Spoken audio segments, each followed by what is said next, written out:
bienvenue dans cette 9e review. Comme vous avez pu le remarquer à la première de couverture, nous allons parler de Batgirl, année 1 donc, un petit peu à l'image de Batman. Et donc ce numéro se consacre à la première partie de Batgirl année 1. Voici donc le numéro 9 de la collection La Légende de Batman. Il s'intitule Batgirl année 1 et c'est réalisé par Scott Beatty et Chuck Dixon. Alors la première de couverture ne correspond pas à la couverture anglaise d'origine, puisque Batgirl tient normalement le casque de Killer Moth, puisque c'est l'ennemi qu'elle va affronter dans ce numéro, mais on y reviendra un petit peu plus tard. En tout cas, ça respecte un petit peu la colorimétrie, si je peux dire. Pour la 4e de couverture, on a donc le volume 18, ordre chronologique numéro 9, donc vous voyez toujours que ça ne se suit pas. Ça contient donc Batman Chronicle The Gauntlet plus Batgirl Year 1, donc Batgirl année 1. Vous allez avoir donc, comme d'habitude, une petite préface, que voici, que je vais vous faire découvrir. Il va vous expliquer un petit peu les origines de ce comic, etc., qui a réalisé, pourquoi.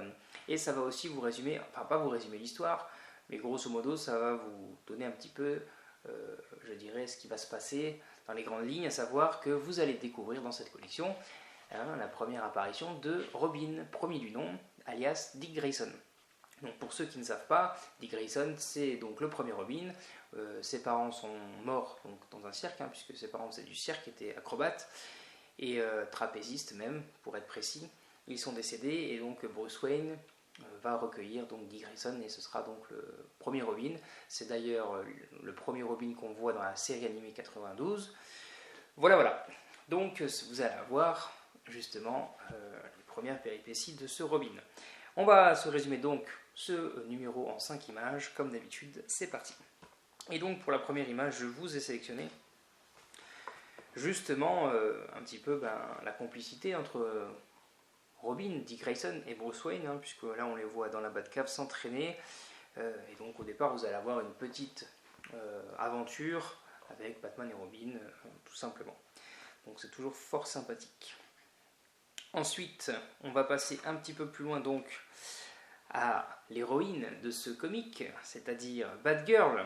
Alors, pour vous résumer très rapidement, en fait, il y a une soirée de gala costumée qui a été organisée et Bruce Wayne, que voici, va être sauvé par Batgirl, du gang de Killer Moth, qui a décidé donc de s'en prendre à la richesse de Gotham. Voilà, donc je voulais vous montrer un petit peu ça, parce qu'en général, c'est plutôt Batman qui sauve les autres et pas Batman qui se fait sauver, enfin Bruce Wayne du coup, mais voilà. Donc en fait c'est sa première apparition en tant que Batgirl, où tout le monde va l'apercevoir, et surtout Batman.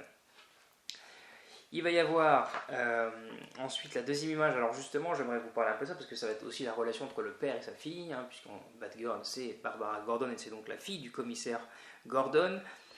Elle veut devenir policière, évidemment son père ne veut pas, elle veut devenir inspectrice, donc elle va commencer à enquêter. Donc on va voir un petit peu, je dirais, ces éléments d'enquête qu'on pouvait retrouver aussi dans Batman année 1, là, à la sauce Gordon, avec un peu plus le côté informatique et tout, qui va justement nous amener après au côté d'Oracle, d'accord, puisque vous savez tous qu'après, le Joker va lui tirer dessus et il sera handicapé et ça va devenir Oracle. Donc, là, on est avant ça.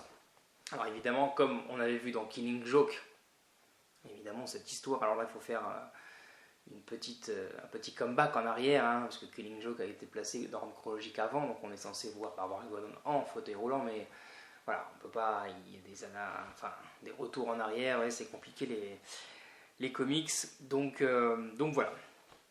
Disons qu'aussi Killing Joke a été réalisé, c'est une partie de l'histoire, je dirais c'est quelque chose qui a été adopté par la communauté en tant que chose réelle, mais sinon il y a plusieurs autres univers parallèles ou plusieurs autres histoires, mais bon, celle qui a été retenue c'est celle-là. Donc voilà, je voulais vous montrer ça, on va continuer, celle-ci, voilà. Donc évidemment, elle va sauver Bruce Wayne, etc., elle va chasser Killer Moth, essayer de le poursuivre, et va tomber sur Batman et Robin. Et évidemment, Batman, lui, il n'est pas content que quelqu'un utilise son blaze, évidemment, donc il essaie d'en savoir un peu plus. Alors il faut savoir que Robin va avoir un petit peu, beaucoup d'affinités, je dirais même avec Barbara Gordon et donc Batgirl, et c'est aussi grâce à lui qu'elle va entrer un petit peu dans le clan de Batman. Alors évidemment, pour ça, il va falloir qu'elle passe des épreuves.